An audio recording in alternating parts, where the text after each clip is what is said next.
Hey guys, and welcome to my next weekly chat for The Walking Dead. All right, I have so much to cover. I have my notes and I'm ready. So I feel like I was so excited, weirdly. I loved this episode, as strange as that's to say, because it was depressing on a lot of levels.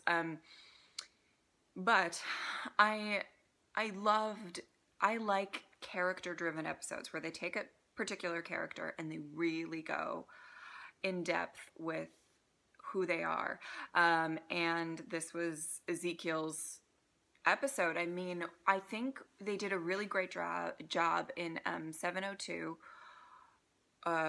for like an introduction into Ezekiel and the mystery of him, and then kind of that final scene with Carol. But I believe that this one was really, really great for, really fleshing out his character and seeing what actually happens to him. I loved that it was called Some Guy.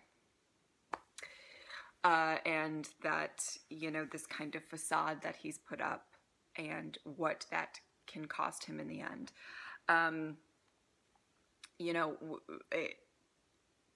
It was great that they incorporated And Yet I Smile into, the first 3 episodes and kind of that happy, optimistic look on things, and that how quickly it turned into sorrow for him. Honestly, there was a lot of great moments in the episode and a lot of significant moments, but I think my favorite part of the episode was actually the beginning. I really loved how gut-wrenching it was. I loved that they showed him getting ready. They showed him putting on this persona. Like, he was literally putting on a persona. You know what I mean? And, which is just his thing, but then he's rallying the troops and he's saying, we're going to do this, which I do not disagree with. You don't want to send people into battle and go, she's going to be really hard and we might die. That's not the best morale booster out there.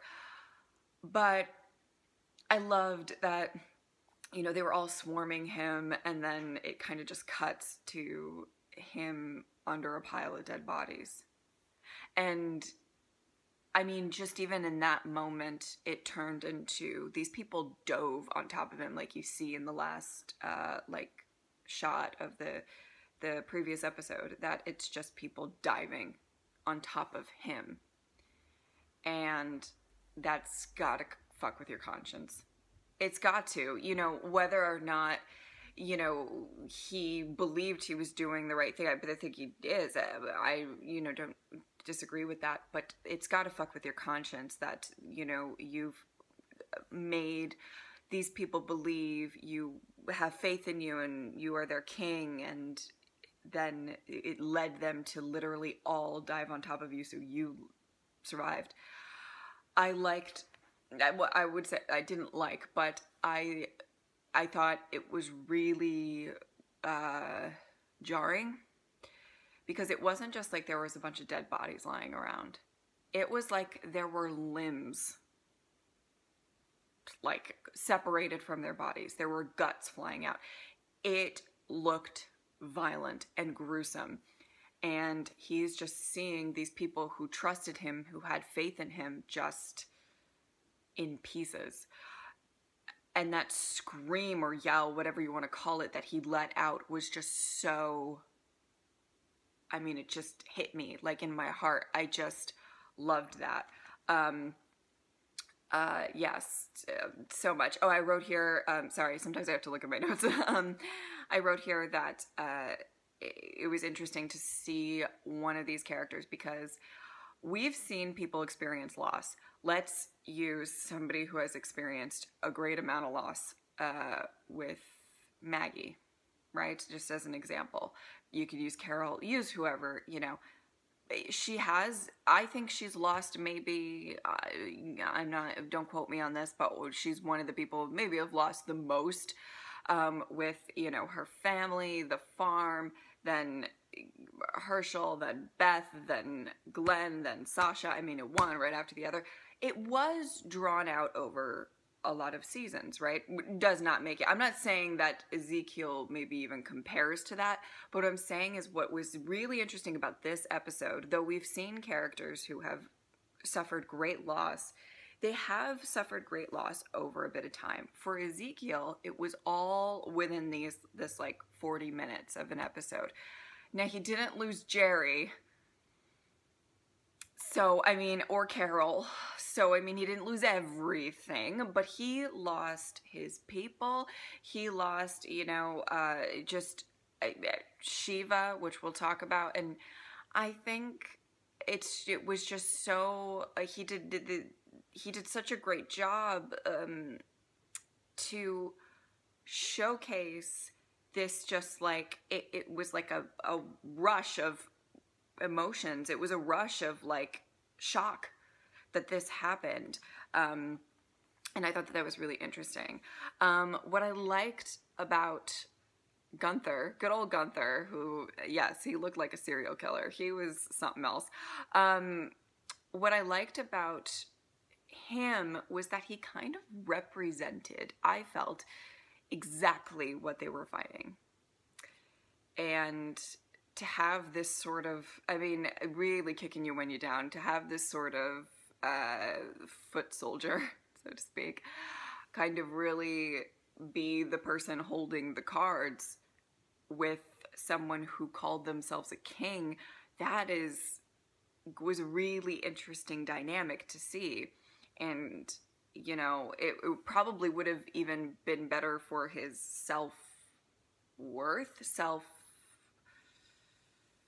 I don't know how I want to say, image. I don't mean image for other people, I mean for himself, like the way that he perceives himself and how he's dealing with the fact that all of his people just died for him. That maybe it would have been better if it was somebody slightly more important than this just like random so-and-so. I think that he also, you know, in the beginning of the episode, Ezekiel talks about, you know, there are some people who are fighting on Negan's side because of circumstance, and there are some people who are fighting on their side because they're bloodthirsty. You know, you don't know Gunther's story, but he seems to be the latter. And it was just such a representation of what they're actually fighting for. And it was even more heartbreaking that, you know, Ezekiel was getting just like shit on, like, over and over. I thought it was interesting. You could tell that Gunther was trying to break Ezekiel even more than he already was. It was just, you know, with everything that he was saying. And probably my favorite line of the episode was when Gunther said, "You got them all killed and they're still following you."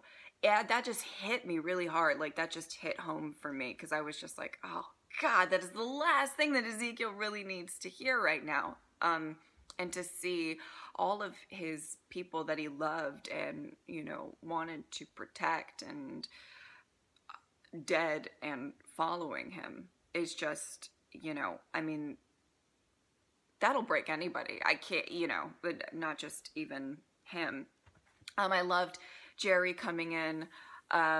I was really happy to know that at least Ezekiel had Jerry not dying terribly, and I really hope that dynamic, you know, they can kind of lean on each other a little bit. You know, these are people that Jerry really loved as well. I'm very interested to see if we're going to see any bit of Jerry coping. I know that there's so many characters on the show. There's limited time. Some things probably may not make it into the mix. But let's hope that Jerry and Ezekiel have a maybe a heart-to-heart sort of scene or something like that. I kind of want to know, because it seems like Jerry was still, like, focused. And let me know what you guys think about that. You know, do you think that the loss of all of these people really hit him, and he was just trying to be like, we just need to get back home. He was just doing what needs to be done, and then he can, you know, deal with it? Or do you think that that's just his personality, that he's just doing what needs to be done? You know, we don't know too much about Jerry's story, but I think that that's kind of an interesting thing to think about, you know, because he really did seem to be handling it, even though that these were all people that he knew and probably loved. So yeah, so just to make a couple more notes before I get back into Ezekiel, I loved the little Rick and Daryl bit. I thought it was a nice break. It would have been interesting if they just stuck with Ezekiel the whole episode and maybe Carol, but like, you know, and we just saw that. It probably would have been really, I mean, obviously it would have been really tough to watch if we didn't get a break from that. We luckily got a little bit of a break where, you know, Carol kind of says like, oh no, they're not going to get the guns to the sanctuary. You see Rick and Daryl come up, do their thrilling heroics as per usual, and, you know, get the guns. And, you know, it was a nice breather for just a few moments, which sometimes, if you think of some of the other like super tragic episodes, it's like we didn't really get a breather sometimes. And for some reason, I don't know, The Walking Dead threw us a bone with this episode and gave us that. Now to talk about Carol now, because Carol has just, you know, I mean, isn't it insane how much she has, you know, she gets herself in the worst situations. She can have like a bunch of people, you know, as soon as that scene took place, where she's, you know, behind the car and there's all those guys with the guns, it just reminded me of at the end of season 6 where she took off and then she found the saviors on the road, and it's like she's still, it's just absolutely crazy how she can think herself out of situations, because, you know, she's not, she's a badass. You know what I mean when I say she's not like the most skilled fighter. You know, she's not Michonne with a sword, but she, like, I don't worry. It's weird because, like, as she was, like, walking down the hallway, I had no thought in my head, like, oh my God, there's so many guys with guns over there. Oh no, Carol, be careful. Oh God. Ooh. I was like, she's gonna kill all of them. And it's interesting how she can kind of sneak her way into figuring out how to actually get the better of these situations that she's in. I liked that they kind of did that whole like making a decision between the guns and Ezekiel. I thought that was interesting. And you know, I did like that Rick and Daryl did come in clutch at the end of that, and that, you know, I think there's so many, you know, people who kind of say, you know, oh, well, she should have shot the tires or something like that. She should have done this. She should have done that. And then they couldn't get away, and then she could go to Ezekiel. But I think if she shot the tires, then they would have just first definitely come after her, and not like went away, because that, you know, that was kind of their goal. But if you take away that goal, then I mean, what do you have left? But I also thought that, like, you know, I mean, just everyone's a critic. Just in my opinion, I think, like, when something like that is going on, your mind's going a million miles a minute, and you're like, oh God, Ezekiel's gonna die, and then you're distracted, and, you know. Anyway, I just thought it was interesting. So yeah, let me know what you would have done. Would you have gotten the guns, or would you have gotten Ezekiel? Let me know. And I loved the flashback talk between Carol and Ezekiel, and I thought it was so good. One, it reminded us of Shiva and the story of Shiva, and that was kind of the moment it kind of clicked in my head, and I said, oh, fuck, like, it's possible it's going to happen in this episode, because, you know, they did that whole little reminding, like, I went in and I saved her, and I'm like, oh no. Like, no, don't say that. No. And I loved the talk. I loved that Ezekiel was like, I'm ready, I have trained, but he hasn't trained for loss. He trained for fighting. He trained for, you know, probably all sorts of survival situations. But I don't believe that he trained himself for having all of his people blown to bits in front of him. It's hard to train yourself for that. And, you know, I loved that Carol said, I decided, but life decided some stuff too. Oh, such a good line point. You know, she did decide at some point, but she got broken down before she, you know, you got to think of her as, you know, warrior Carol and all of this stuff, you know, with Sophia and Lizzie and Micah, and like just things that, you know, really, you know, life kind of decides some things too. Whereas, you know, which is exactly what happened to Ezekiel in this episode. Life decided. This is what happened. His people died, and sadly, Shiva died as well, which I'm, so let's talk about Shiva. I was mentally preparing myself all season for Shiva going, because I read the comics. I knew that she was probably going to go, and this is why. Here's the thing. A lot of people say, like, oh, it happened in the comics, it has to happen. That's not the case. They have changed a lot of stuff from the comics. They have omitted a lot of stuff from the comics.